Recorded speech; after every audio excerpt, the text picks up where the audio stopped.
नमस्ते। आज की इस शानदार वैज्ञानिक विश्लेषण में आपका स्वागत है। चलिए सीधे मुद्दे पर आते हैं।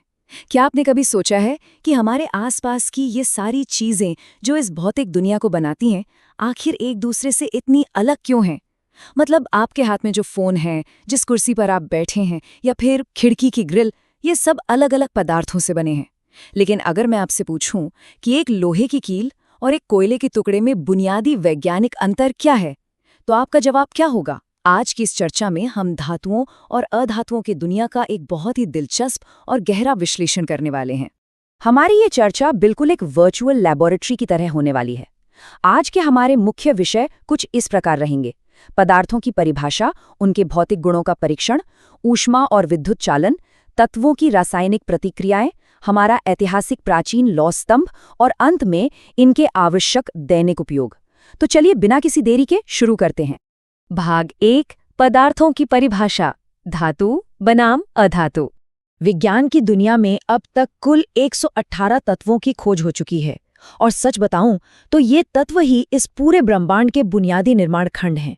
लेकिन हमारी आज की चर्चा का सबसे बड़ा सवाल ये है कि आखिर मूल रूप से एक धातु को धातु बनाता कौन है? ऐसी कौन सी खूबी है जो चमकते हुए सोने या मजबूत लोहे को एक साधारण कोयले या लकड़ी से बिल्कुल अलग कर देती है? क्या ये सिर्फ इनकी बाहरी बनावट का खेल है, या फिर इसके पीछे कोई गहरा विज्ञान छिपा है?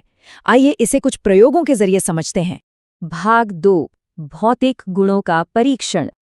हमारी इस वर्चुअल लैब के सबसे पहले परीक्षण में हम बात करेंगे एक बेहद खास भौतिक गुण की, जिसे कहते हैं आघातवर्धिता यानी मैलिएबिलिटी।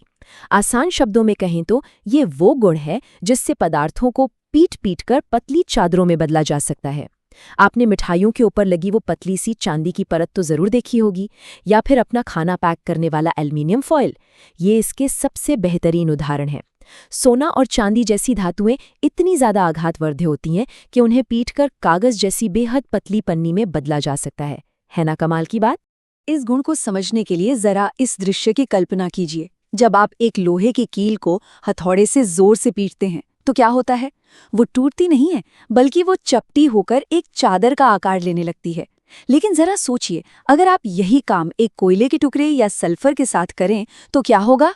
वो हथौड़े की एक ही चोट से छोटे छोटे टुकड़ों में बिखर जाएंगे। बस यही तो धातु और अधातु के बीच का एक बहुत बड़ा और स्पष्ट भौतिक अंतर है। अगर हम इन भौतिक गुणों की सीधी तुलना करें तो आप पाएंगे कि आमतौर पर धातुएं काफी कठोर होती हैं और उनमें खास तरह की प्राकृतिक चमक होती है, जिसे हम लस्टर कहते हैं। दूसरी तरफ अधातुएं नरम होती हैं और दिखने में काफी फीकी या डल लगती हैं। लेकिन रुकिए, विज्ञान तो अपवादों के बिना अधूरा है। क्या आपको पता है कि सोडियम और पोटेशियम ऐसी धातुएं हैं जो इतनी नरम होती हैं कि आप इन्हें घर के चाकू से मक्खन की तरह काट सकते हैं? और पारा यानी मर्क्यूरी इकलौती ऐसी धातु है जो कमरे के तापमान पर बिल्कुल पानी की तरह तरल अवस्था में पाई जाती है। भौतिक गुणों की इसी लिस्ट में दो और बेहद दिलचस्प नाम आते हैं: तन्यता यानी डक्टिलिटी और ध्वनिकता यानी सोनोरिटी। तन्यता का मतलब है धातुओं को खींचकर उनके पतले तार बनाने की क्षमता। और यहाँ पर एक हैरान कर देने वाला फैक्ट बताऊं, सिर्फ 1 ग्राम सोने को खींचकर 2 किलोमीटर लंबा तार बनाया जा सकता है। बिल्कुल सही सुना आपने, 2 किलोमीटर। वहीं दूसरी ओर ध्वनिकता का मतलब है किसी चीज से टकराने पर एक गूंजने वाली आवाज पैदा करना। यही वजह है कि हमारे स्कूलों की घंटियां या मंदिरों के बड़े बड़े घंटे हमेशा धातुओं से बनाए जाते हैं, लकड़ी या कोयले से नहीं। भाग 3: ऊष्मा और विद्युत का चालन। चलिए अब एक बहुत ही साधारण से प्रयोग की बात करते हैं जो आप अपने घर पर भी देख सकते हैं। मान लीजिए आपने एक धातु के चम्मच और एक लकड़ी के चम्मच को एक साथ गर्म पानी में डुबो दिया। कुछ ही मिनटों में आप नोटिस करेंगे कि धातु के चम्मच का ऊपरी हिस्सा जो पानी के बाहर है वो भी गर्म हो गया है, लेकिन लकड़ी का चम्मच वैसे का वैसा ही नॉर्मल रहेगा।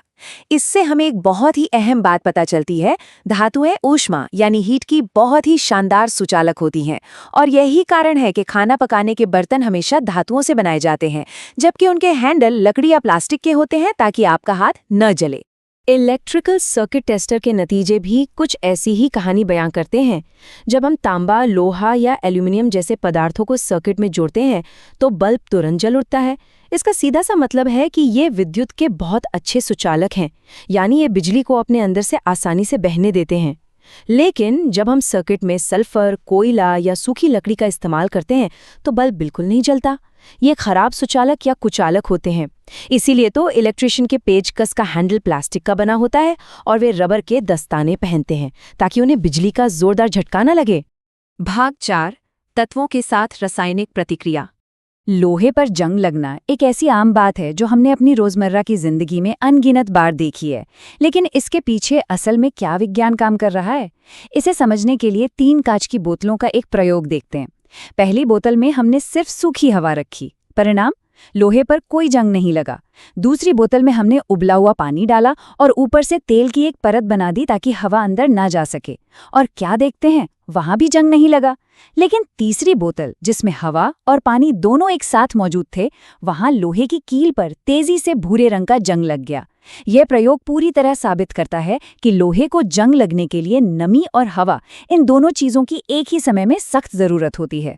हवा में मौजूद ऑक्सीजन के साथ तत्वों की प्रतिक्रिया का एक और जबरदस्त उदाहरण है उनका जलना, जिसे हम कंबस्टन कहते हैं। जब आप मैग्नीशियम जैसी धातु को जलाते हैं तो वो एकदम चकाचौंध कर देने वाली सफेद लौ के साथ जलती है, और पीछे जो राख या पाउडर बचता है वो प्रकृति में क्षारीय यानी बेसिक होता है। इसके बिल्कुल विपरीत जब सल्फर जैसी अधातु को जलाया जाता है तो उससे बनने वाली गैस को अगर आप पानी में मिला दें तो वो एक अम्लीय यानी एसिडिक घोल तैयार करती है। धातुओं और अधातुओं के ऑक्साइड्स के बीच का यह रासायनिक अंतर सच में बहुत ही महत्वपूर्ण है। अब कुछ तत्व तो प्रकृति में इतने ज्यादा अस्थिर और उग्र होते हैं कि आप उन्हें ऐसे ही खुली हवा में रख ही नहीं सकते। उदाहरण के लिए सोडियम एक ऐसी धातु है जो हवा में मौजूद ऑक्सीजन और नमी के साथ इतनी भयानक तेजी से प्रतिक्रिया करती है कि उसमें तुरंत आग लग जाती है। जी हाँ, आग।